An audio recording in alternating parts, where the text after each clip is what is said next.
Hi welcome back to Taste Treasures by Rohini. ഇന്ന് ഞാനിവിടെ സദ്യ സ്പെഷ്യലായിട്ടുള്ള നല്ല ടേസ്റ്റി ആയിട്ടുള്ള കറി നാരങ്ങ അച്ചാർ അഥവാ വടുകപ്പുളി നാരങ്ങ അച്ചാറിൻ്റെ റെസിപ്പി ആയിട്ടാണ് വന്നിരിക്കുന്നത്. അതിന് ആദ്യം ഒരു നാരങ്ങ കഴുകി എടുത്തിട്ട് ഇതേപോലെ നീളത്തിൽ ചെറുതാക്കിയിട്ടൊന്ന് അരിഞ്ഞെടുക്കണം കേട്ടോ. അപ്പോൾ ആ നാരങ്ങയുടെ അളവൊക്കെ നിങ്ങൾക്ക് ആവശ്യത്തിനനുസരിച്ചിട്ട് എടുക്കാം. അപ്പോൾ ഞാനിവിടെ ഒരു മീഡിയം സൈസുള്ള നാരങ്ങയാണ് എടുത്തിരിക്കുന്നത്. ഇനി ഒരു അര ഗ്ലാസ് വെള്ളം ചൂടാക്കാനായിട്ട് വെക്കാം. അതിലേക്ക് ഒരു അര ടീസ്പൂൺ മഞ്ഞൾപ്പൊടിയും അതിൻ്റെ കൂടെ തന്നെ ഒരു നുള്ളു ഉപ്പും ചേർത്തിട്ട് നന്നായിട്ടൊന്ന് തിളപ്പിച്ചെടുക്കണം കേട്ടോ. നന്നായിട്ട് തിളച്ച് വരുന്ന സമയത്ത് ഇത് ഫ്ലെയിം ഓഫ് ചെയ്തിട്ട് തണുക്കാനായിട്ട് വയ്ക്കാം. ഇതൊന്ന് നന്നായി തണുത്ത് കഴിഞ്ഞാൽ നമ്മൾ നേരത്തെ നുറുക്കി വെച്ചിരിക്കുന്ന ആ നാരങ്ങയിലേക്ക് ആവശ്യത്തിനുള്ള ഉപ്പ് ചേർത്തിട്ട് നന്നായിട്ടൊന്ന് ഇളക്കി യോജിപ്പിച്ച് കൊടുക്കണം. ഈ ഉപ്പ് ചേർത്തൊന്ന് ഇളക്കി യോജിപ്പിച്ചതിന് ശേഷം നമ്മളിതിലേക്ക് ആ തണുപ്പിച്ച് വെച്ചിരിക്കുന്ന ആ മഞ്ഞൾപ്പൊടി ഉപ്പ് വെള്ളം ഇതിലേക്ക് ചേർത്ത് കൊടുക്കാം. അതിന് ശേഷമാണ് കേട്ടോ ഇതിലേക്ക് പൊടികൾ ഓരോന്നായിട്ട് ചേർത്ത് കൊടുക്കുന്നത്. ഇപ്പം ഞാനിവിടെ ഏകദേശം ഒരു 2.5 ടേബിൾ സ്പൂണോളം എരിവുള്ള മുളക് പൊടി ആദ്യം തന്നെ ചേർത്ത് കൊടുക്കുന്നുണ്ട്.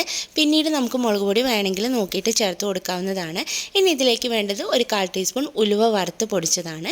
അതിൻ്റെ കൂടെ തന്നെ ഒരു അര ടീസ്പൂണിൻ്റെ അടുത്ത് കായത്തിൻ്റെ പൊടി കൂടി ചേർത്ത് കൊടുക്കുക കേട്ടോ.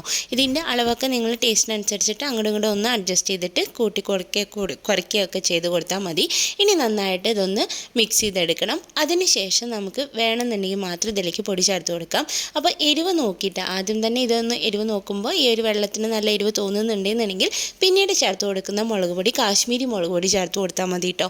അത് ഏകദേശം ഒരു 1.5 ടീസ്പൂണോളം ചേർത്ത് കൊടുക്കുന്നുണ്ട്. അപ്പോൾ ഒരു കട്ടിയായിട്ട് കിട്ടും ചെയ്യും, അതേപോലെ തന്നെ ഒരു നല്ല കളറും കിട്ടും. അപ്പോൾ ഒരുപാട് എരിവും ആവില്ല. അപ്പോൾ അതിനനുസരിച്ച് നിങ്ങളൊന്ന് അഡ്ജസ്റ്റ് ചെയ്ത് ചേർത്ത് കൊടുത്താൽ മതി. എരിവ് കുറവാണെന്നുണ്ടെങ്കിൽ നോർമൽ മുളക് പൊടി തന്നെ ചേർത്തിട്ട് മിക്സ് ചെയ്ത് കൊടുക്കാം കേട്ടോ. ഇത് നന്നായിട്ട് മിക്സ് ചെയ്ത് യോജിപ്പിച്ചതിന് ശേഷം ഇതിലേക്ക് വറവ് ഇട്ട് ചേർക്കാനുണ്ട്. അതിനായിട്ട് കുറച്ച് നല്ലെണ്ണ ചൂടാക്കിയിട്ട് അതിലേക്ക് കടുകും ഉലുവയും അതേപോലെ തന്നെ വറ്റൽമുളകും കുറച്ച് കറിവേപ്പിലയും വറുത്തിട്ട് നമുക്കിതിലേക്ക് ചേർത്ത് കൊടുക്കാം. ഈ നല്ലെണ്ണയിൽ വറുത്ത് ചേർക്കുമ്പോഴാണ് കേട്ടോ ഇതിനൊരു നല്ല ടേസ്റ്റ് കിട്ടുക. എന്നിട്ട് നന്നായിട്ടൊന്ന് ഇളക്കി യോജിപ്പിച്ചെടുക്കണം. അപ്പോൾ നമ്മുടെ ടേസ്റ്റി ആയിട്ടുള്ള സദ്യ സ്റ്റൈലിലുള്ള വടുകപ്പുളി അഥവാ കരിനാരങ്ങ അച്ചാർ തയ്യാറായിട്ടുണ്ട്. എല്ലാവരും ഒന്ന് ട്രൈ ചെയ്ത് നോക്കൂ. ചെയ്ത് നോക്കിയിട്ട് നിങ്ങളുടെ അഭിപ്രായങ്ങളൊക്കെ ഒന്ന് കമൻറ്റ് ബോക്സിലൂടെ അറിയിക്കണം. അതേപോലെ തന്നെ വീഡിയോ ഇഷ്ടമായി എന്നുണ്ടെങ്കിൽ ലൈക്ക് ചെയ്യാനും ഷെയർ ചെയ്യാനും ചാനൽ ആദ്യമായിട്ടാണ് കാണുന്നതെങ്കിൽ സബ്സ്ക്രൈബ് ചെയ്യാനും മറക്കരുത് കേട്ടോ. അപ്പോൾ നമുക്കിതുപോലത്തെ നല്ല റെസിപ്പീസായിട്ട് വീണ്ടും കാണാം. താങ്ക്